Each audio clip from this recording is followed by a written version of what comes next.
Hi friends, welcome to my channel. நம்ம சேனலில் இன்றைக்கி உளுந்த வடை தாங்க மிக்சியில் மாவாட்டி எப்படி செய்கிறதுன்னு பார்க்க போகிறோம். இந்த மாதிரி மெத்தடில் நீங்கள் மாவாட்டி செஞ்சிங்கன்னா வடையும் ரொம்ப கிறிஸ்பியாகவே இருக்கும், உள்ளக்க நல்ல சாஃப்டாகவும் இருக்குங்க. வாங்க இதுக்கு எப்படி செய்கிறதுன்னு பார்க்கலாம். நான் உளுந்து எடுத்து ஒரு 2 மணி நேரம் ஊற வச்சுருக்கேன். உளுந்து ஃபஸ்ட்டே நல்லா கழுவிடுங்க. 2 தடவை தண்ணி ஊற்றி கழுவிட்டு ஒரு 2 மணி நேரம் கண்டிப்பாக ஊறணுங்க. நம்ம மிக்சியில் மாவாட்டுறதுனால நல்லா ஊறினா தான் மாவு லைட்டாக பொங்கி வரும், வடைக்குமே நல்லா இருக்கும். 2 மணி நேரம் ஊறின உளுந்து எடுத்து இந்த மாதிரி ஒரு ஸ்ட்ரெயினர் வச்சு தண்ணி கொஞ்சம் கூட இல்லாமல் நல்லா ஸ்ட்ரெயின் பண்ணி எடுத்துக்கோங்க. இதில் தண்ணி கொஞ்சம் கூட இருக்கக்கூடாதுங்க, அப்போ தான் உளுந்து நல்லா அரைப்பட்டு வரும். அது மாதிரி உளுந்து ஊறி இருக்கிறது நீங்கள் எடுத்து பார்த்தீங்கன்னா நல்லா பிரிஞ்சு வந்திருக்கணும். நெகத்தில் லைட்டாக கிள்ளுனாலே நல்லா கிள்ளுற மாதிரி இருக்கணும். அந்த மாதிரி இருந்தால் தான் மாவு சீக்கிரமே சூடாகாமல் ஆட்ட முடியும். இப்போ மிக்ஸி ஜாரில் எல்லா உளுந்தையும் ட்ரான்ஸ்ஃபர் பண்ணியாச்சு.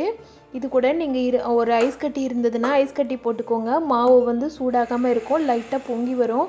மாவு பொங்காமல் வர்றதுக்கு காரணமே நல்லா சூடாயிடுச்சுன்னா மாவு பொங்கவே பொங்காதுங்க, சரியாகவும் அரைப்படாது. மாவு ஹீட் ஆயிடுச்சுன்னா வடை கிறிஸ்பியாக வராது. இப்போ பாருங்கள், நான் தண்ணியே ஊற்றாமல் ஒரு ரவுண்டு நல்லா அரைச்சி எடுத்துட்டேன். பார்த்திங்கன்னா தெரியும், அடியில் ஃபுல்லாக நல்லா அரைப்பட்டிருக்கு. மேலே இருக்கிறது உளுந்து அப்படியே நிற்குது. இதை லைட்டாக ஒரு ஸ்பூன் வச்சு அடியில் இருக்கிற மாவெல்லாம் மேலே வர மாதிரியும் மேலே இருக்கிற மாவை அடியில் வர மாதிரியும் நல்லா பரட்டி விட்டுடுங்க. பரட்டி விட்டுட்டு திரும்ப ஒரு 2 நிமிஷம் அரைச்சிடுங்க. அது மாதிரி மிக்ஸி நீங்கள் அரைச்சி எடுக்கும்போது ஒரு 2 நிமிஷத்துக்கு மட்டுமே அரைச்சி எடுங்க. 2 நிமிஷத்துக்கும் குறைவாகவே அரைச்சி எடுங்க. நீங்கள் மாவு அரைக்கும் போது மாவு சூடாகிடக்கூடாதுங்க, அதுதான் ரொம்ப முக்கியம். இப்போ பாருங்கள், திரும்பவும் நான் அரைச்சிட்டேன். இப்போ நான் வீடியோ எடிட் பண்ணாமல் தான் போட்டிருக்கேன். டைரெக்டாக அப்படியே எவ்வளோ நேரம் அரைச்சினோ அவ்வளோ நேரம் தான் அரைச்சிருக்கிறேன். பாருங்கள், அவ்வளோ நேரம் அப்படியே வீடியோ போட்டிருக்கேன். ஒரு 30 செகண்ட்ஸ் தான் அரைச்சிருக்கேன். இதுலேயே நல்லா அரைப்பட்டுடுச்சு. இப்போ நல்லா ஓரளவுக்கு அரைப்பட்டு வந்தோடனே இது கூட கொஞ்சமாக தண்ணி ஊற்றிக்கலாம். ஏன்னா மாவு ரொம்ப கெட்டியாயிடுச்சுன்னா வடையும் நல்லா இருக்காது. அதனால் தண்ணி ரொம்ப இது பண்ணக்கூடாதுங்க. கொஞ்சமாக ஒரு 3 ஸ்பூன் அளவு மட்டும் தண்ணி ஊற்றிருக்கேன். இப்போ நான் அரைக்கிற மாதிரி நீங்கள் ஆஃப் பண்ணிவிட்டு அரைச்சிங்கன்னா தான் கரெக்டாக வரும். மாவும் சூடாகாது, அதே நேரத்தில் நல்லா அரைப்பட்டு வரும். இப்போ பாருங்கள், ஓரளவுக்கு நல்லாவே அரைஞ்சி வந்துருச்சு. அதே மாதிரி மாவு அரைக்கும் போது நீங்கள் கையில் எடுத்து நல்லா அடியில் இருக்கிற மாவு மேலே வர மாதிரியும் மேலே இருக்கிற மாவு அடியில் வர மாதிரியும் கிளறி விட்டு அரைச்சிங்கன்னா ஈஸியாக அரைச்சிரும். இந்த டைம்லேயும் ஒரு 3 ஸ்பூன் அளவு தண்ணி தெளிச்சிக்கலாம். தண்ணி தெளிச்சுட்டு மாவு நல்லா பரட்டி விட்டுடுங்க. பரட்டி விட்டுட்டு திரும்ப ஒரு 30 செகண்ட்ஸ் மட்டும் அரைச்சிடலாம். இந்த மாதிரி நீங்கள் விட்டு அரைக்கும் போது மிக்ஸியும் நல்லாவே ஓடுங்க. அதாவது இடையில ஆஃப் ஆகும்ல, அந்த மாதிரி ஆஃப் ஆகாமல் இருக்கும். நீங்கள் ஒரு 30 செகண்ட்ஸ் அரைச்சிட்டிங்கன்னா அதுக்கப்புறம் கொஞ்சம் ஒரு 2 நிமிஷம் ரெஸ்ட் விட்டுட்டு அப்புறம் திரும்பவும் அரைங்க. இப்போ பாருங்கள், மாவு நான் நல்லாவே ஆட்டி வந்துருச்சு. அரைக்கும் போது உங்களுக்கே தெரிஞ்சிருக்கும், நல்லா பொங்கி வந்தது.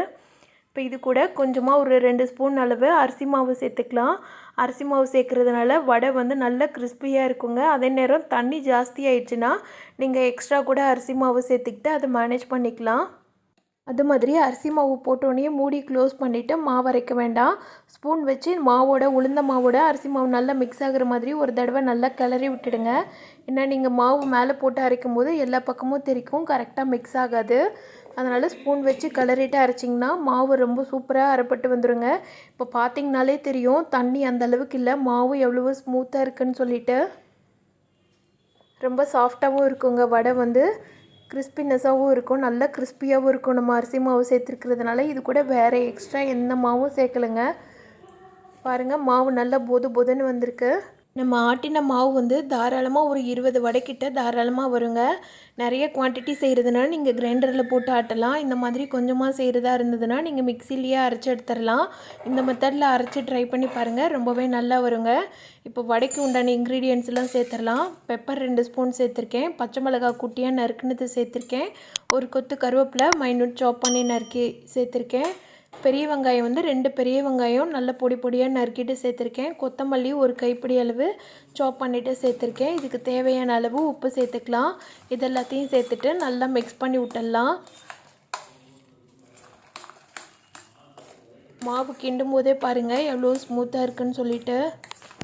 மாவை நல்லா கிளறிட்டு கையில் எடுத்து பார்த்திங்கன்னா அப்படியே நல்லா அல்வா மாதிரி இருக்கும் பாருங்கள், நல்லாவும் பொங்கி வந்திருக்கு. இந்த மாதிரி இருந்தால் தாங்க வடைக்கு எண்ணெயும் குடிக்காது. இப்போ இதை வடை சுடுறதுக்கு ரெடி பண்ணிடலாம். ஒரு கிண்ணத்தில் தண்ணி வச்சுக்கோங்க. தண்ணியில் கையை நல்லா நனைச்சிக்கிட்டு கொஞ்சமாக மாவு எடுத்து கையில் வச்சு அதை எல்லா பக்கமும் ஒரே ஈவனாக லைட்டாக அழுத்தி விட்டுடுங்க. ரொம்ப தின்னாக அழுத்துனிங்கன்னா வடை பொசுன்னு வராதுங்க. கொஞ்சம் மொந்தையாக இருக்கிற மாதிரி அழுத்திட்டு கட்டை விரல் வச்சு நடுவில் ஓட்டு போட்டு நம்ம சூடாக இருக்கிற எண்ணெயில் போட்டு எடுத்துட்டோம்னா சூப்பரான வடை ரெடி ஆயிருங்க. கையில் எனக்கு செய்கிறதுக்கு வரல அப்படின்றவங்க இந்த மாதிரி ஒரு பிளாஸ்டிக் தாள் எடுத்துக்கோங்க. பால் பாக்கெட் கவர் இருந்ததுன்னா கூட எடுத்துக்கோங்க. தண்ணியில் நனைச்சிக்கோங்க. கவரை நனைச்சிட்டு இந்த மாதிரி ஒரு உருண்டை அளவு மாவு எடுத்துக்கிட்டு தண்ணியில் நனைச்சி நடுவில் சின்னதாக ஓட்டை போட்டிங்கன்னா ஈஸியாக வந்துடுங்க. இதை கையில் திரும்பவும் கையை தண்ணியில் நனைச்சிட்டு அந்த கவரில் இருக்கிறத பரட்டி திருப்பி எடுத்திங்கன்னா ஈஸியாக வந்துடும். இப்போ பாருங்கள், நான் எண்ணெயில் போடுறதுக்கு ரெடி பண்ணி வச்சுருக்கேன். நான் சொன்ன மாதிரி கையிலேயே ரெடி பண்ணிவிட்டு கடகடன்னு போட்டுடலாம். அதே மாதிரி எண்ணெய் நல்லா சூடாக இருக்கணுங்க. சூடானதுக்கப்புறமா நீங்கள் மாவு தட்டி போடுங்க. அப்போ தான் கரெக்டாக இருக்கும். போட்ட உடனே நீங்கள் திருப்பி விட வேண்டாம். ஒரு 2 நிமிஷம் அப்படியே விட்டுடுங்க. விட்டுட்டு அதுக்கப்புறமா திருப்பி விடுங்க.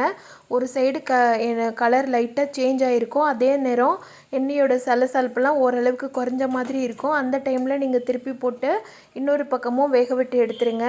ஃப்ளேம் மீடியம் ஃப்ளேமில் வச்சுக்கோங்க. ஃபஸ்ட்டு எண்ணெய் நல்லா ஹை ஃப்ளேமில் வச்சு சூடு பண்ணிவிட்டு மாவெல்லாம் தட்டி போட்டதுக்கப்புறமா ஃப்ளேம் மீடியம் ஃப்ளேமில் வச்சுக்கோங்க. வச்சிங்கன்னா தான் வடை நல்லா உள்ளக்கையும் வெந்து வரும். இல்லைனா மேலே ஃபுல்லாக கலர் சேஞ்ச் ஆகிடும், உள்ளே வேகாது போயிடும். இப்போ நம்ம செஞ்ச வடை பாருங்கள் எவ்வளோ சூப்பராக கிறிஸ்பியாக வந்திருக்குன்னு சொல்லிட்டு. இதே மாதிரி மீதம் இருக்கிற மாவு எல்லாத்தையும் தட்டி போட்டுடலாம். நான் கடாய் சின்னதாக இருக்கிறதுனால 3 வடையாக போட்டு எடுத்திருக்கேன். உங்களுக்கு வேணும் கடாய் பெருசாக இருந்ததுன்னா நீங்கள் உங்கள் சைஸ்க்கு ஏற்ற மாதிரி மாற்றி போட்டு எடுத்துக்கோங்க. ஃபஸ்ட்டு போட்ட வடையெல்லாம் முதல்ல எடுத்துடலாம். இதில் வெங்காயம் நிறைய போட்டோன்னா நல்லா டேஸ்ட்டாக இருக்குங்க. குவான்டிட்டியும் ஜாஸ்தி கிடைக்கும். சப்போஸ் எனக்கு இந்த மாதிரி தட்டி போடுறதுக்கு வரல அப்படின்றவங்க பிகினர்ஸ் எல்லாம் இருப்பாங்கள்ல, அவங்களுக்கு இன்னொரு மெத்தடு சொல்கிறேன் பாருங்கள். நார்மலாக நம்ம தட்டி போட்ட வடைலாம் பாருங்கள் எவ்வளோ சூப்பராக வந்திருக்குன்னு சொல்லிட்டு. பார்க்கும்போதே நல்லா கிறிஸ்பியாக இருக்குல்ல, உள்ளேயும் நல்லா வெந்து வந்திருக்குங்க. இப்போ பிகினர்ஸாக இருந்திங்கன்னா இந்த மாதிரி கையில் ஒரு உருண்டை அளவு மாவு எடுத்துக்கோங்க. எடுத்துகிட்டு கொஞ்சம் தின்னாக தட்டிட்டு இந்த மாதிரி எண்ணெய் சூடாக இருக்கும்போது அதில் குட்டி குட்டி உருண்டையாக போட்டு எடுத்திங்கன்னா வடை சேஃப் வராதுங்க. ஆனால் நல்லா கிறிஸ்பியாக மொறுன்னு வந்திருக்கும். சப்போஸ் எனக்கு வடை செய்கிறதுக்கு வரல அப்படின்றவங்க கவலைப்படாமல் இந்த மாதிரி மெத்தடில் செய்து கொடுத்துடலாம். அரைக்கிறது மட்டும் நம்ம சொன்ன மெத்தடில் கரெக்டாக அரைச்சி கொடுத்துட்டிங்கன்னா வடை ரொம்ப ஈஸியாக நீங்களும் போட்டு எடுத்துடலாங்க. வடை சேஃப் இல்லைனாலும் இந்த மாதிரி குட்டி குட்டியாக போடும்போது பசங்களுமே கடகடன்னு நிறைய சாப்பிடுவாங்க. பாருங்கள், இதுவும் போடுறது ரொம்ப ஈஸிங்க. இப்போ மிக்சியில் மாவரைச்சி உளுந்த வடையை சுட்டு எடுத்துட்டோம். வாங்க இது எப்படி இருக்குன்னு சொல்லிட்டு பார்க்கலாம். பாருங்கள், இது எவ்வளோ கிறிஸ்பியாக இருக்குன்னு சொல்லிட்டு. உள்ளே நல்லா வெந்திருக்கு. மேலே கலரும் சேஞ்ச் ஆகலை, ஓரளவுக்கு கோல்டன் கலரில் இருக்குது. இந்த கிறிஸ்பினஸை பார்த்திங்கனாலே தெரியும் நான் அமுக்கிறேன் எவ்வளோ கிறிஸ்பியாக இருக்குன்னு சொல்லிட்டு.